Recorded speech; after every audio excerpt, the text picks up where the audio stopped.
Buenos dias. Hello. How are you today? Thank you for having me. That's all the Spanish I know, unfortunately. So I'm going to switch to English. But just to give a small background about the genesis of my talk, really. So I did my PhD not that long ago on social enterprise performance, measurement, and management, and then I became an assistant professor at Warwick Business School where I did my PhD. But my research then and still now has always been really concerned with trying to understand what we mean by social value or social performance when we talk about an alternative or a complement to commercial performance or traditional financial performance. And the more that I got into reading into this stuff, the more that I realized we were a lot of the time trying to transplant what we know about measurement in a typical private corporation into the social sector. And the more that I started to see, I'm not sure that these methods wholly do it justice. And so I continue to look not just at technical aspects of how we might measure something, but how measurement is experienced and used by people that are intended to use it to make better decisions or take action. And so I've worked with companies and organizations across several countries at this point, and I'm delighted to be here today to share with you guys a little bit about what I've learned so far. Does anybody know what Bill said in this quote? Just to play a little game to start. So he says, "I have been struck again and again by how important something is to improving the human condition." Well-being? Anybody else? A guess? Money? Yeah, for him, surely. I don't want to leave you hanging. Measurement? Yeah. So he actually said measurement. This comes from one of his annual letters. And it was his letter in 2013 where he was looking back at specifically all the work that his foundation has been able to do towards the eradication of polio. And for him, in his perspective, they wouldn't have been able to achieve this without measurement. And he gives reasons around, for instance, being able to understand the regions that have already been helped, those regions that are hardest to get to, and then starting to be able to make a strategic plan for how do you attain the resources and get them to the locations where this is difficult. And without this fundamental understanding and intricacy and knowledge of the environments that they're working, he believes that they never would have achieved the amounts of success that they have. However, it's not only that type of measurement, this idea of counting the resources and managing the monies that matters in the social context, but it can help if you have measurement. There's certain misconceptions though, and so some people believe that everything should be measured. Others believe that there's perfect measures for things. There's still more understandings or beliefs that what you measure gets done, and only that gets done. And finally, that measurement is only management's thing. However, most of this stuff has been discounted or challenged by the research that I do. And specifically in the social context or in this idea of supporting and trying to understand social value, we have this subjectiveness to what goes on. And so because organizational performance and specifically social value itself is subjective, it's interpreted differently by different people. And so depending if you're the beneficiary or the funder or the government or the manager or the employee, what you believe to be social performance or social value could be slightly different from a slightly different perspective than what other people see and understand it to be. And because of these nuances, we sometimes get into complicated discussions or misdirected efforts and energy and attention because we're all trying to do different things, or some people at the front lines might feel misunderstood. And really this is because the amount of widgets or products that you can count in a day is very different from quality of care or the experience of dignity. And so if we look at just basic differences in what we use to count, so money and products versus experiences and sensations of being lifted out of poverty, you can start to see how even that makes it more complicated when you attempt to measure. But further, on top of this, is that not only do measures themselves get interpreted differently, but measures create different reactions in individuals. And these can be very positive. And so you can see that people do acquire knowledge, they do share that knowledge, they do analyze the information that's collected to make decisions, and in this way become motivated and are able to have a greater impact. However, there's a lot of cases where measurement can be seen as controlling. And in this case, when people feel like measure is imposed on them, they end up feeling frustrated, distracted, unhappy, and they can make bad decisions, poor decisions, or provide data that's incomplete or inaccurate because of that. And so being able to understand that measures are firstly interpreted differently and secondly create different responses, you can start to manage measures or create measures that help you mitigate against these and move towards more so the measurement as enabling. And so to do that though, we somewhat need a consensus about what even is a measure. And so fundamentally, a measure is the ability to describe and express information about an object. That object could be a person, it could be a physical thing like a desk or some chairs, it could be money, but it's always about trying to understand a certain object. However, there are some very big differences here when we talk about measurement as in typical performance measurement and measurement as in impact measurement. And so this comes from a big review study where we looked over time at the historical understandings of what was social value measurement versus what is performance measurement.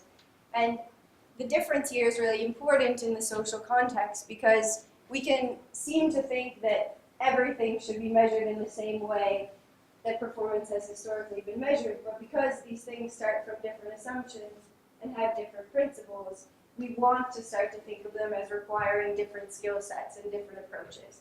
So I'm not saying that performance shouldn't be measured at all. I'm saying that there's performance measurement and impact measurement, and the best approaches will understand and appreciate both sides.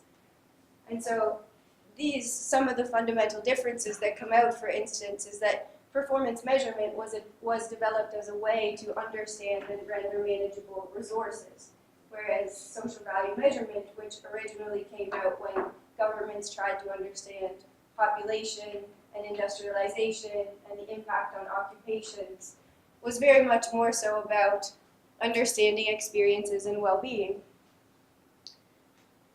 And so these are different focuses. A resource, something that you can count or talk about features, is slightly different than the subjectiveness of experiences of well-being. But then performance measurement itself was, as a purpose, utilized to make things more efficient and effective, whereas impact measurement is more so about trying to describe and understand the changes in condition. And condition can be spiritual, it can be emotional, it can be physical, so the physical health of somebody, it can be cultural. But these are different reasons for having measurement in place. Performance measurement was originally developed and rendered technical in order to be able to say some truth about the object or of the world. So we can make claims about the number of finances we have, where it went and why. Whereas with impact measurement, it's more about being able to involve individuals in an understanding of what is that social value.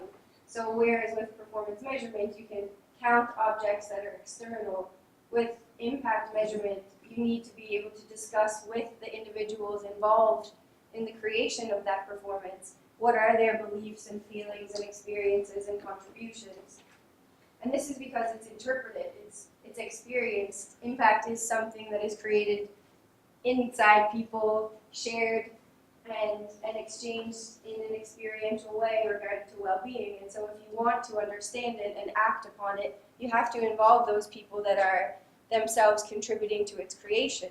So from employees to the beneficiaries themselves to the funders and the managers, It's not something that you can give one property to and say, okay, its financial value is this. You want to get into the nuance about the feelings that are ahead, the reasons for those, what specific activity led to somebody feeling more wholesome or included. And fundamentally, this is also because performance measurement really was created in order to be able to quantify the world, whereas impact measurement is more about being able to understand those interpretations and experiences. And so, while this somewhat starts to show that we have very different requirements when it comes to impact measurement, there are things that can be done while people try to move towards measuring impact as well as measuring performance. And so these are just some of the top tips, I guess I would say, that I've come across that really do help organizations get to the heart of understanding impact as well as performance in their measurement pursuits. And so first of all, I highly recommend that people use the theory of change style models, which is fundamentally breaking down the different drivers of impact as well as the different levels of impact. And so this is because impact requires specific inputs, of course, in particular activities, but then it's also creating different impacts, if you will, over time. And so there's immediate things like output, so how many people were served or how many people had access to a product. There's medium term, or what we call outcomes, and outcomes are behavioral-like changes that occur because somebody took training. They might have now been able to get a particular job, or because they're housed and offered shelter, then they are able to go out into the workforce. But then over the long term, technically impact is something that occurs once you get to the root cause of something. But that's in the long term when you start to see changes in the social issue that you were seeking to address, so from poverty to inclusion to reducing the unemployment rate. But without discriminating against these, people can get really focused on one side and forget the pieces that are required in order to see bigger changes in societal issues. The second part of what I would suggest is to really measure what is within your control. So doing a theory of change model or mapping the way in which your organization creates social value over time can start to help you to see as an organization or and a body interested in contributing to social value creation, what elements of your work contribute to this. But at the same time, you should be very creative with what you believe you can do to measure those things. And so I'll talk a little bit about that too, but there is a really big encouragement here not to just render everything into a key performance indicator or into a monetary term, because there's other ways of describing and expressing information about the activities and people that you're working with and impacting. And this is also contributing to your ability to engage the internal and external stakeholders that you anticipate would either be a part of your data collection or would utilize the information once it's collected in report form to make decisions or influence the distribution of resources. And sometimes you can use activities like journey maps, which I'll show you just as an example, to get people all around the same table talking about measures or what could potentially be a good measure. And then there's a very big importance to dedicate time to reviewing and updating the measures that you decide in any given year or period of time, because this is intended to change. So as organizations work towards addressing these social issues, hopefully the dynamics and the levers and the mechanisms within that will also start to be positively uplifted and shifted. And because of that, it's important that people revisit what they're measuring and why. And so this is what a theory of change model looks like at its basic. And so we will share these slides, but for those organizations wanting to build a theory of change model to really begin to understand the drivers and levels of impact, this is the type of activity that you would conduct. So what are the inputs, so staff, resources, hours, locations that we need? What activities do we do with them? What are our outputs, outcomes in the medium to long term? So what benefits is the target group receiving in their condition? So what physical, mental, emotional, spiritual changes are we seeing in the medium term? And eventually the impact, which is something that everybody strives for, but is usually several years down the road or as a requirement of multiple partnerships. And so what is the effect on the root cause that we've been targeting? But once you have this type of model or understanding of how it links together, you can start to look at measures for those different linkages. And because you see the way that they interconnect, you're also being able to understand how they're influencing each other. I highly recommend using existing measures when you do this as much as possible. And so these are databases of social impact and outcome measures that have been created by governments and intergovernmental institutions like the United Nations that are all being collated and distributed freely for any organization to consider, to utilize. This also renders benchmarking easier. So as much as we are doing these activities, these social value activities in our own spaces, in our own countries, in our own regions, many initiatives are shared. So many places are attempting to eliminate poverty or bring a more diverse group into the workforce or fight certain social ills. And because of that, and by using shared metrics, you can also start to say, okay, is my approach working better than others? What have they done differently? And there's quite a lot of contact information on here so that you can also reach out to individuals that are doing projects similar to you. So it creates also this network of people that are looking to fight social issues around the world. And with that in mind, with this idea that you can map your theory of change, utilize measures that exist in other places, and also start to compare your work, you want to also be considering who you're anticipating will use those measures inside your organization. And most of the time, you will see in these spaces that you do need to consider the board of directors or your managers as much as your employees and volunteers and your beneficiaries or wider society that you're attempting to impact, donors, which could be also different than government or regulatory bodies. But what combines all these people is really important because we can get very heavy critical discussions sometimes because people are wanting to do it their own way. But everybody's really fundamentally interested in the impact. And so these discussions that you might want to have across a diverse group of stakeholders can always come back to the impact. And so even if you're responsible for starting a conversation across these multiple perspectives about what could be measured, I highly recommend that you bring it back to impact if people start to go off in their own directions. A shared perspective, a shared focus can bring a lot of complementarities. One of the ways that you could do that is to do something like the customer journey map. And so this can go by different names. So some people call it a service design blueprint also. But the idea is that it starts to say, what are the ways in which customers or beneficiaries interact with our organization over time? What emotions are they experiencing at different parts of this process, emotions or experiences or actions or benefits? You can make it your own, really.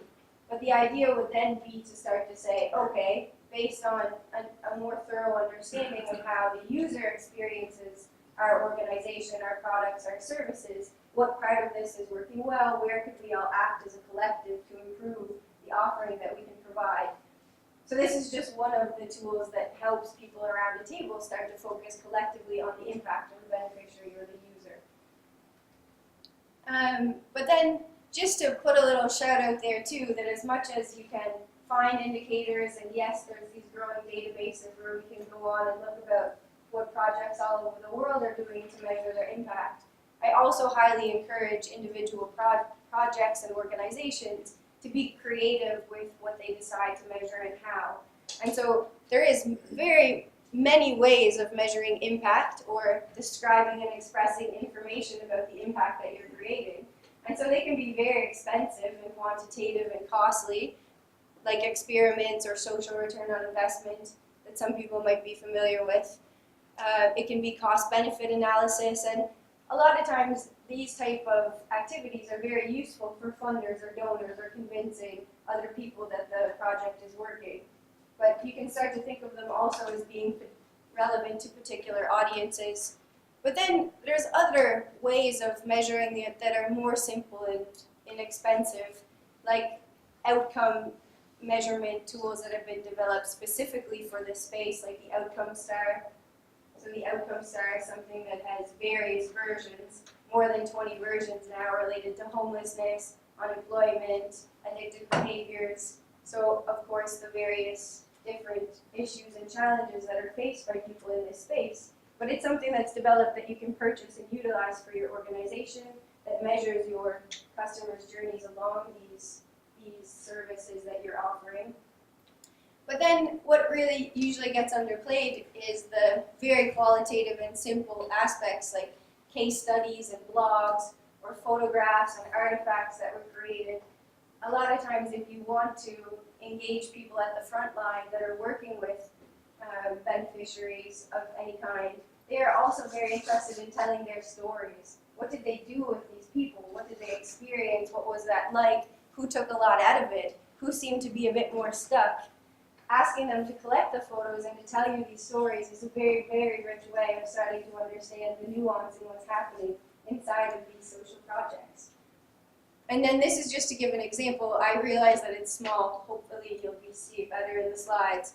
But you can use blogs to talk about specific aspects of programs. So even as a funder or a potential future funder or a creator of a program, you might want to lean towards indicators, but this is just a little bit of an encouragement to potentially think a bit broader about what you request your organizations to report back on, because something even as simple as a blog can capture things about the different inputs, the activities, it can capture the outputs and the outcomes, but you ask specifically for that. So tell me about a particular activity, tell me about a number of service users or beneficiaries and what they experience, get their feedback, put their quotes in there. And so while you don't have a number that counts it, you have a very good understanding of the type of work that's being done and how people are receiving it, what's working and not working. You can even ask specifically for a case that went super well and a case where they're still struggling. And that's really all that we have time to talk about today. Thank you.